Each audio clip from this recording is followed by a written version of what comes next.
안면 몰수, 모렴치, 이중잣대 부끄럽지 않습니까? 국가 재정 파탄을 불러올 수 있는 급격하고 무책임한 재정 폭주입니다. 빌린 씨앗으로 한 끼를 때우는 데 써버리는 포퓰리즘으로 넘쳐납니다. 정부가 자랑하던 마스가 프로젝트가 시작도 하기 전에 노란봉투법에 발목이 잡힌 것입니다. 법이 본격 시행되면 거짓말인지 아닌지 산업 현장의 대혼란이 불을 보듯 뻔합니다. 지금 본회의장에 계신 많은 의원님들이 호응해 주듯이 우리 국민의힘도 검찰개혁의 필요성에 동의합니다. 사회적 약자 보호를 최우선시하는 검찰개혁이 필요하다고 생각하고 있습니다. 이미 개혁의 방향과 중요 정책에 대한 밑그림은 마련되어 있습니다. 사개특위에서 여야가 함께 머리를 맞대고 책임 있는 검찰개혁 논의를 이어갈 것을 제안합니다.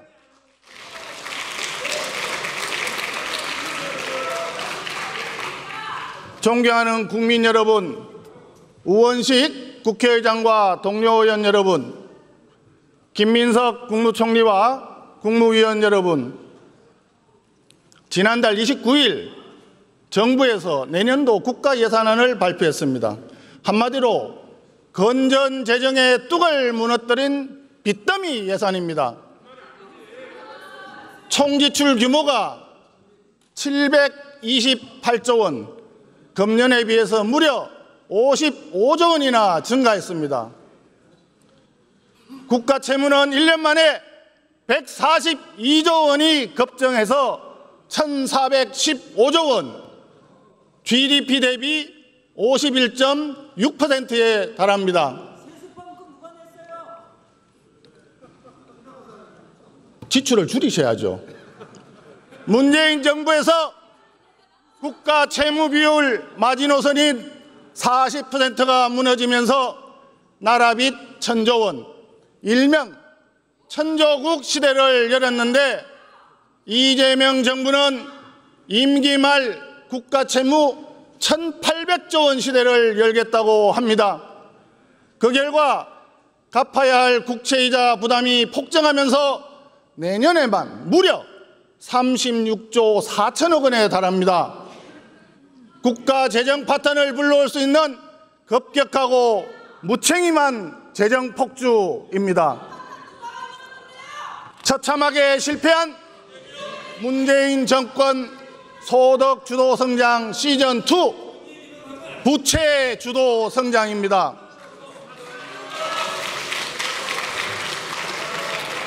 나라 빚을 갚아야 할 미래 세대를 약탈하는 재정 폐륜입니다, 여러분.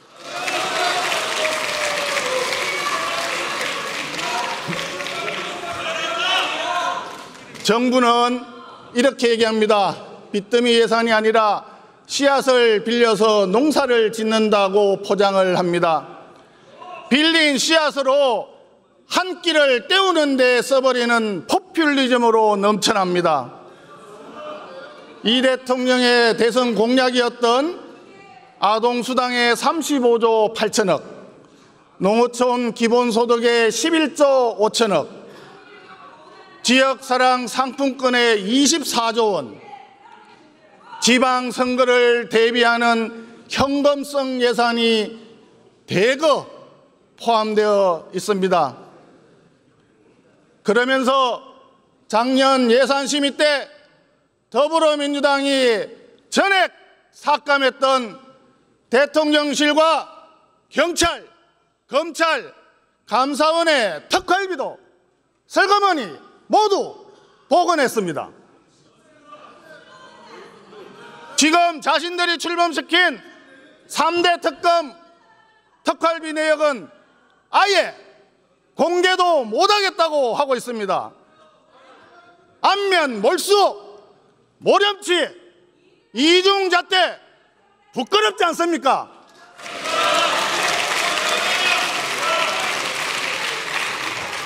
설상가상으로 며칠 전 정부는 국가 채무 비율이 40년 후에는 GDP 대비 156%까지 폭등할 것이라는 전망을 내놓았습니다.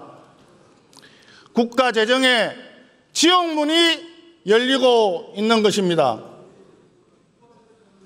우리 국민의힘은 대한민국을 빚더미로 올려놓는 재정 폭주를 용납할 수 없습니다.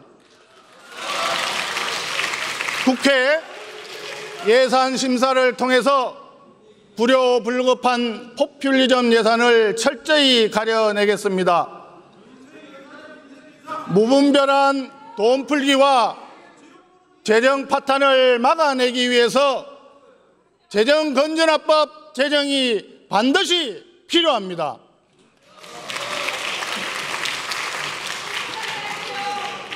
금년도 본예산 기준으로 법률에 따라 반드시 지출해야 하는 의무 지출 비중이 54.2%에 달합니다. 10년 전에 비해서 약 10%포인트나 상승한 것입니다. 이 때문에 AI, 로봇, 양자 컴퓨터와 같은 최첨단 전략기술 확보를 위한 과감한 투자에 큰 제약을 받고 있습니다. 이제는 새로운 환경 변화와 재정 수요에 맞춰서 예산을 재구조화할 때가 되었습니다. 백지에서 전면적으로 재검토해야 합니다. 따라서 모든 정부의 재정사업에 대한 예산 소요를 원점에서 재평가하는 제로베이스 예산 제도 도입을 제안합니다.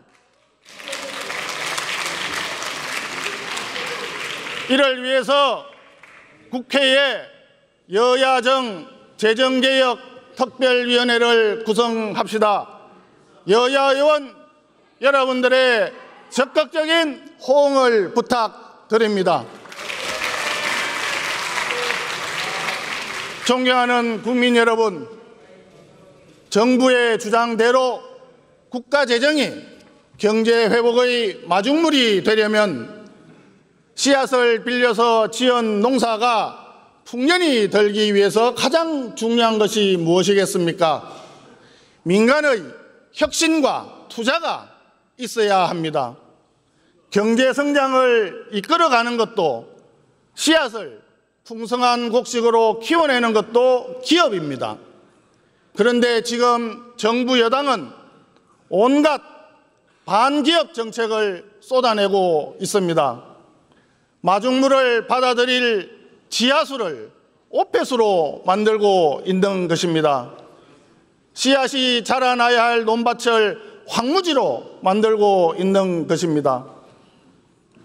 더불어민주당은 국내외 경제계의 절박한 호소를 끝내 외면하고 노란봉투법과 덧센 상법을 강행 처리했습니다. 노란봉투법은 불법쟁이에 대한 기업의 손해배상 청구를 가로막고 수천 개의 하청기업 노조가 원청기업을 상대로 직접 교섭하도록 했습니다. 해외 투자 같은 경영상의 판단까지도 쟁의 대상에 포함시켰습니다. 정부에서는 선진국에 맞춘다라고 설명을 하고 있지만 사실 왜곡입니다. 일방적으로 노조편에 서서 산업 현장의 불법 파업을 용인하는 선진국은 하나도 없습니다.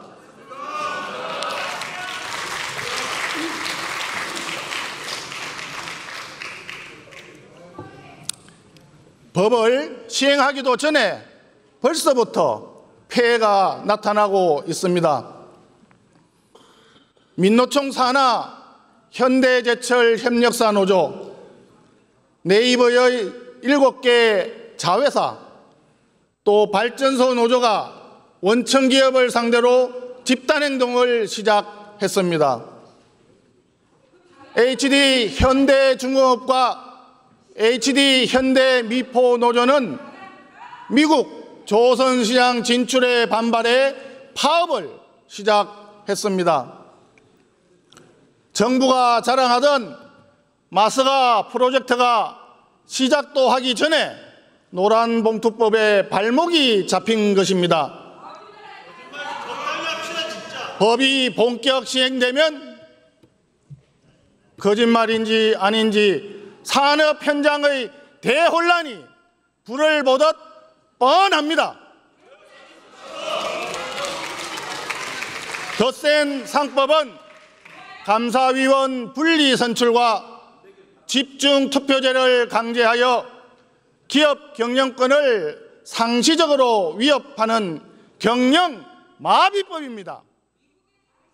국내 투자자를 보호하는 것이 아니라 외국 투기 자본의 탐욕만 채워주게 될 것입니다. 여기에 정부 여당은 자사주 소각을 강제하는 3차 상법 개정안까지 추진하겠다고 합니다.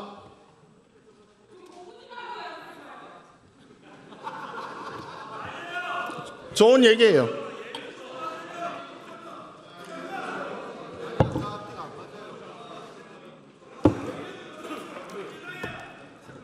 여기 300명의 국회의원들이 각자 다 열심히 공부를 하고 와서 본회의장에 앉아 있는 줄 압니다. 가뜩이나 기업 방어 장치가 없는 우리 기업은 외국계 자본 적대적 M&A에 무방비로 노출될 우려가 있습니다. 노란봉투법, 덧센 상법은 결국 한국에서 사업을 하지 말라는 기업 단두대법입니다.